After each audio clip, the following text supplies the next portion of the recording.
હાલમાં પાલનપુર સિટીની અંદર માલણ દરવાજા જે છે ત્યાં એક ગેસ ગળતરની ઘટના બનેલી છે કે જેમાં 78 લોકોને પાલનપુર સિવિલ હોસ્પિટલ ખાતે તાબડતોબ અહીંયા અમે ખસેડવામાં આવીએ છીએ, જેમાંથી 21 જેટલા બાળકો છે. મોટાભાગના તમામ દર્દીઓની હાલત છે એ સંપૂર્ણપણે સ્થિર છે. હું આપને કહેવા માંગીશ કે આ એક પ્રાથમિક ધોરણે એસિટિલિન ગેસ હોય એનું ગેસ ગળતર થયું હોય એ પ્રકારની ઘટના સામે આવે છે. એસિટિલિન જે હોય છે એ બેઝિકલી ગેસ કટરની અંદર આવતો ગેસ હોય છે, જેની કોઈ ઓર્ડરલેસ હોય છે અને જેનો કોઈ ટેસ્ટ બી નથી હોતો, જેથી કરી અને તેનો કલર બી ના હોવાને કારણે ખબર નથી પડતી. હાલમાં પાલનપુર સિટીની અંદર કે એના આસપાસના વિસ્તારમાં કોઈ પણ જગ્યાએ કોઈ આવા કારખાના નથી કે કોઈ આવી ગેસની પાઇપલાઇન બી નથી કે જ્યાંથી આવી ઘટના થઈ શકે.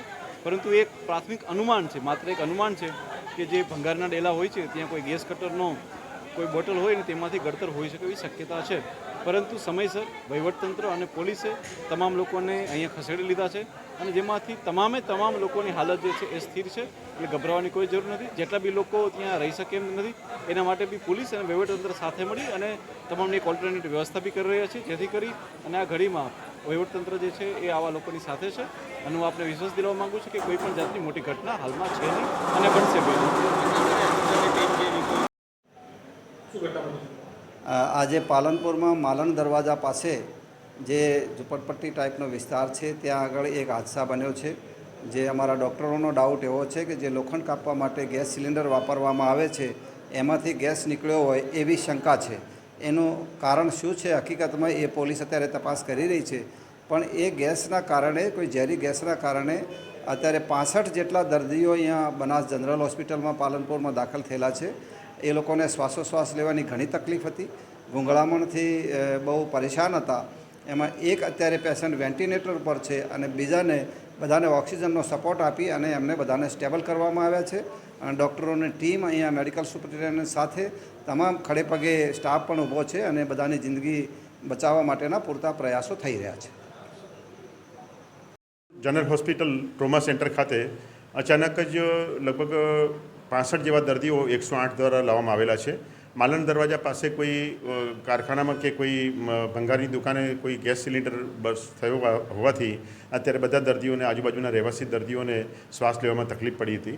જેના લીધે અત્યારે અહીં આગળ તાત્કાલિક દર્દીઓ જે લાવવામાં આવ્યા છે એ દર્દીઓને ઓક્સિજન અને જરૂરી ઇન્જેક્શન આપવામાં આવ્યા છે અને જેના લીધે પેશન્ટો મોટાભાગના અહીં આગળ સેટલ થઈ ગયા છે.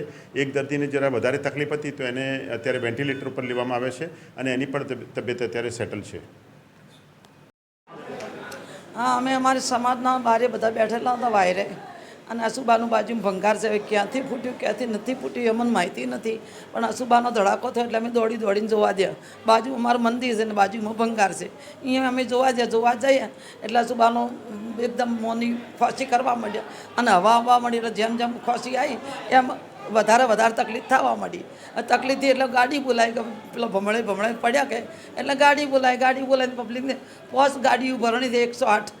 અમારી પબ્લિક બધી હોય છે, સિવિલના હાલ હાજર છે. અને હું પણ બીમાર છું, મને ખબર નથી કે શું થયું છે એ જ મને ખબર નથી. મારું મગજ કામ કરતું નથી. અસુબાના બધા ધડીને ભોય પડ્યા છે. આવ્યો બનાવ બન્યો તો તમે ચેક કરાવો. કૌશિકભાઈ આવ્યા હતા એમ તો અહીંયા જ છે હાલ. બધા અમારી પબ્લિક એક બધાને ઘર છોડી મેળ્યા હતા. બિલ્ડિંગના ઘર ટોટલ છોડીને બધા જમજમમાં બેઠા છે અને સાહેબો પણ હાજર છે બધા હાલ. એ સાહેબ તમે ચેક કરી શકો છો. આભાર તમારો. બીજું તો શું કહો, અમારી પબ્લિકને બચાવવાની કોશિશ કરો.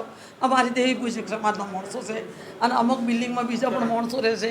ખૂબ આભાર તમારો. અમારો ખૂબ કામ કરો. તમે આવીને જોઈ લો, ચેક કરો તમે કે શું બનાવશે, કોઈને કર્યું છે કે શું બનાવ બન્યો નથી બન્યો એ અમને માહિતી નહીં.